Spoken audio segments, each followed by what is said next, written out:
منتخب اور آئینی وزیر اعظم کو جو حقوق حاصل ہیں، جو آئین اس کو اختیارات دیتا ہے، اس میں کوئی دو رائے نہیں ہے. لیکن جس شخص کی یہاں بات ہو رہی ہے عمران خان صاحب، اس کو قابض کہیں گے، اس کو سلیکٹڈ کہیں گے، لیکن آپ اس کو نہ آئینی وزیر اعظم کہہ سکتے ہیں نہ منتخب وزیر اعظم کہہ سکتے ہیں. اور جس ملک میں اہم ترین تقرریاں، ان تقرریوں کی میں بات کر رہی ہوں جن کا پاکستان کی سلامتی سے ڈائریکٹ تعلق ہے، وہ جادو ٹونے سے کرتا ہو، بجائے وزیر اعظم کے جنات وہ تقرریاں کرتے ہوں، جنات ٹائمنگز طے کرتے ہوں، یا پھر وہ جس کو طوطا فال کہتے ہیں وہ نکال کے کرتے ہوں، تو پھر اس ملک کا دنیا میں تماشا بننا جس طرح اب بنا ہے، اداروں کا تماشا بننا، اس میں کوئی حیرانگی کی اچنبے کی بات نہیں ہے. اتنا ہی ان کا جادو ٹونا سکسیسفل ہے، حساب کتاب سکسیسفل ہے، وہ جو جنتر منتر جس کو کہتے ہیں وہ سکسیسفل ہے، تو وہ عوام کی بھلائی کے لیے کیوں استعمال نہیں ہوتا؟ وہ صرف اہم ترین تقرریاں کرنے کے لیے ہی کیوں استعمال ہوتے ہیں؟ وہ اس چیز کے لیے استعمال کیوں نہیں ہوتے کہ عوام سے مہنگائی کا بوجھ کم کیا جائے؟ عوام کا اگر اتنا ہی کامیاب ہے وہ طریقہ کار، تو وہ پھر آٹا سستا کرو، اس سے چینی سستی کرو، اس سے پیٹرول سستا کرو، اس سے ڈیزل سستا کرو، اس سے اپنی کارکردگی کو بہتر بناؤ. نہ یہ وزیر اعظم کے اختیارات کے استعمال کا مسئلہ ہے، نہ کسی جمہوری اصول کا مسئلہ ہے، یہ اپنی ذات کو اور اپنی حکومت کو چند دن اور مہلت دینے کا نسخہ ہے.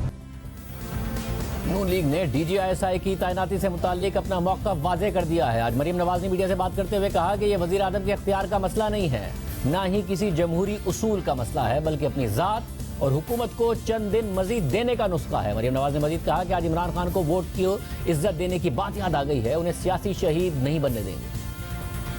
پورا ملک اس وقت بند ہے، اداروں کا ملک کا تماشا بن چکا ہے، صرف اس لیے کہ ایک شخص کو آپ نے ریٹین کرنا ہے کیونکہ وہ آپ کی حکومت چلاتا ہے، وہ آپ کے اپوننٹس کے لیے اکھاڑ پچھاڑ کرتا ہے. کیا قوم کو آپ نے بے وقوف سمجھ رکھا ہے؟ آپ سمجھتے ہیں کہ آپ کی ان حرکات اور سکنات کا قوم کو علم نہیں ہے کہ اس کے پیچھے بات کیا ہے؟ ہم کل پڑھ رہے تھے کہ وزیر اعظم کا آئینی حق ہوتا ہے، اختیار ہوتا ہے.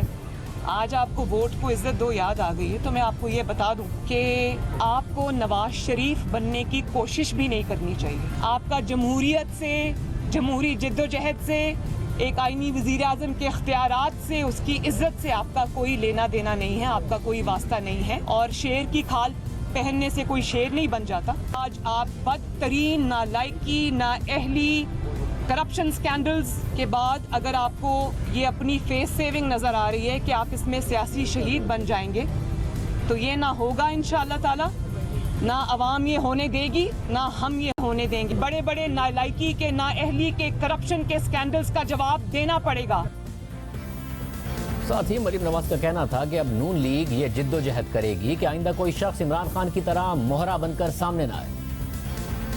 مسلم لیگ نون کی جو جد و جہد رہی ہے وہ عمران خان جیسے شخص کے خلاف ہے، بلکہ اب مسلم لیگ نون عوام کے ساتھ مل کے یہ جد و جہد کرنا چاہتی ہے کہ آئندہ کوئی شخص بھی عمران خان کی طرح مہرہ بن کر سامنے نہ آئے، اور اس قسم کی ڈیموکریسی سے، جس کو ڈیموکریسی کا چہرہ بتایا جاتا ہے، اس سے عوام کو ہمیشہ کے لیے نجات ملے. منتخب وزیر اعظم کا جو سٹینڈ ہوتا ہے، جو نواز شریف صاحب کا سٹینڈ تھا اور ہے، اس میں طاقت ہوتی ہے، اس کے پیچھے عوام کی طاقت ہوتی ہے. تو نوکری اور چاکری کرنے والے کو صرف نوکری اور چاکری ہی کرنی چاہیے، اس کو نواز شریف کی صورت اختیار کرنے کی میرے خیال ہے کوشش بھی نہیں کرنی چاہیے. آپ مذاق خیز لگتے ہیں ایسی باتیں کریں. صرف یہی نہیں، آج پی ڈی ایم کے سربراہ مولانا فضل الرحمان نے بھی اس پورے معاملے پر رد عمل دیا.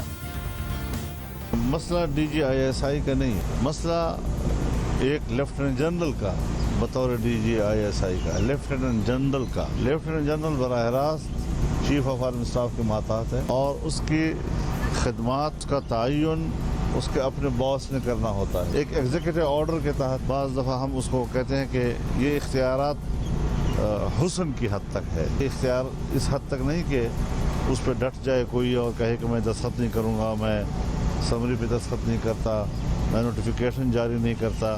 جاہلانہ انداز کے ساتھ اور بہت سے معاملات پہ وہ اڑ جاتا ہے. یہاں پر بھی اس کا یہ انداز جو ہے وہ بالکل ان پڑھ لوگوں کا ہے. پارلیمنٹ کے اختیار میں کسی اور نے مداخلت کی ہے، فوج کے اختیار میں کسی اور نے مداخلت کر دی ہے، تو اس سے مشکلات تو آتی ہیں. رانا صاحب، آپ کا ہمیشہ سے مطالبہ تھا کہ اسٹیبلشمنٹ جو ہے وہ ساتھ چھوڑ دے حکومت کا.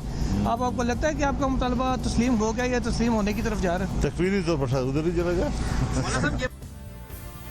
अपोजिशन के बयानात पर वजीर मुमलिकत बराए इत्तलात फारूक हबीब ने रद्दअमल देते हुए कहा कि मरियम सफदर जितने मर्जी जादुई गिलास उठाएं या अलादीन का चिराग रगड़ें, करप्शन का हिसाब देना होगा। करप्शन के माल से बनाए गए लंदन फ्लैट्स की सजा जंतर मंतर वाले कतरी खत से खत्म नहीं होगी। मरियम सफदर के पास सियासी तौर पर कहने को कुछ नहीं बचा। मरियम सफदर के 17 साला भाइयों ने जंतर मंतर के तहत लंदन में अरबों रुपए की जायदादें बनाई। असल मुकदमा उनका अपना केस है जिसको पिछले 3 सालों से चलने नहीं दिया। पाकिस्तान की सलामती के जामिन इदारों को बदनाम किया जा रहा है जो काबिल कबूल नहीं। यानी हुकूमत अब इल्जाम लगा रही है कि अपोजिशन सलामती के इदारों को बदनाम कर रही है, अपोजिशन हुकूमत पर इल्जाम लगा रही है। और दूसरी तरफ DGISI की तैनाती से मुताल्लिक आज वफाकी वजीर इत्तलात फवाद चौधरी ने ट्वीट करते हुए कहा कि वजीर आजम और आर्मी चीफ के दरमियान नए DGISI की तकरीरी पर मुशावरत का अमल मुकम्मल हो चुका है और नई तकरीरी का अमल शुरू हो चुका है।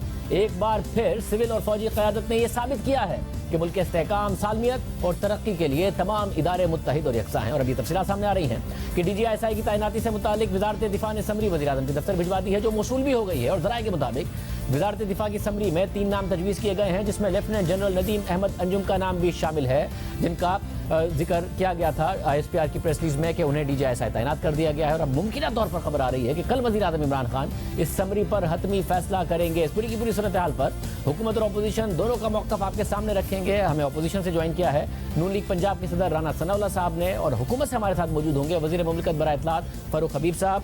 तो दोनों का बहुत शुक्रिया। ज़ाहिर जो ज़ाती बातचीत हुई है उस पर भी बात करेंगे, लेकिन उससे पहले फारूक हबीब साहब, आज फवाद चौधरी साहब ने कहा था कि मुशावरत का अमल मुकम्मल हो चुका, नई तकरीरी का अमल शुरू हो चुका है। अब तक खबर नहीं आई है क्या समरी वज़ीर आज़म हाउस को मौसूल हो गई है? क्या इस वक्त इत्तलात है?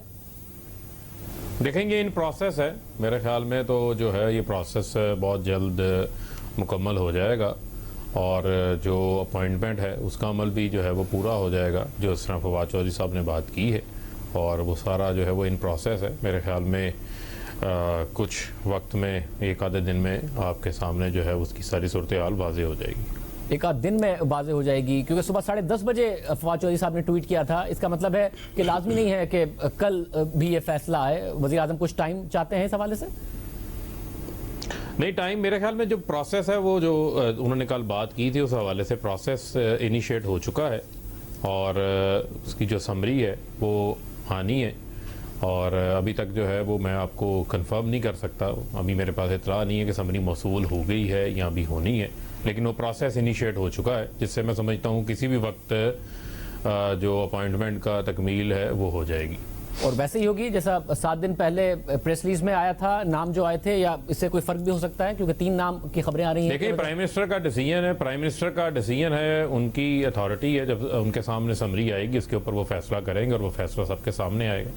मतलब और आज फवाद चौधरी साहब ने ट्वीट में कहा कि तकरीरी पर मुशावरत का अमल मुकम्मल हो चुका। तो क्या 1 हफ्ते पहले प्रेस रिलीज बगैर मुशावरत के आ गई थी क्या? इस्तेहकाक आपने फवाद चौधरी साहब की तरफ से भी कहा गया था कि वज़ीर आज़म की अथॉरिटी है जो कि है कानून के मुताबिक, तो क्या बगैर मुशावरत के हो गया था पहले? देखिए, मैं समझता हूँ कि जो ड्यू प्रोसेस है वो प्रोसेस जो हमारे कानून और आइन में लिखा हुआ है उस प्रोसेस को जो है वो मुकम्मल होना है। बाकी अब उसके ऊपर जितनी मर्जी आप सवालात उठा लें, उसके ऊपर मैं जितनी मर्जी जो है वो जवाबात दे दूं, लेकिन जो मुनासिब है इस हवाले से वो यही है कि उस प्रोसेस को मुकम्मल होने दें और ये तैनाती का अमल बहुत जल्द मुकम्मल हो जाएगा। दुरुस्त है। राना सनाउल्लाह साहब, मैं आपसे जानना चाहूँगा, राना साहब, ज़रा सियासत में ज़ातियात ना हो, सियासत आगे बढ़े और बातचीत जो हो तनकीद या तो कारकर्दगी पर हो, ज़ातियात से बालातर हो। अब फिर वही तनकीद आज मरीम नवाज साहिबा की तरफ से जादू टोना, काला जादू, जिन्नात, तोता फाल, सब इसकी ज़रूरत क्या थी? नेशनल लेवल के मामलात हैं, उस पर वैसे भी हुकूमत पर तनकीद कर सकती थी, अपनी पोजीशन दे सकती थी। पहले शहबाज शरीफ साहब भी ये बातें करते रहे हैं, जिन्नात, इस किस्म की बातें, काला जादू। अब आज मरीम नवाज साहिबा भी ये बातें कर रही हैं। ये ज़ातियात पर क्यों उतरे और क्या वजह है इस किस्म की बातें करने की? शाहजेब, जहाँ तक डी जोरो और डी फैक्टो की बहस है वो एक अलग बात है, लेकिन मुल्क का जो वज़ीर आज़म है उसके बतौर वज़ीर आज़म जो फ़ैसले हैं वो कैसे उसके ज़ाती फ़ैसले हो गए? उन फैसलों के पीछे एक रैशनल होना चाहिए, उन फैसलों के पीछे जो है वो एक मेरिट होना चाहिए।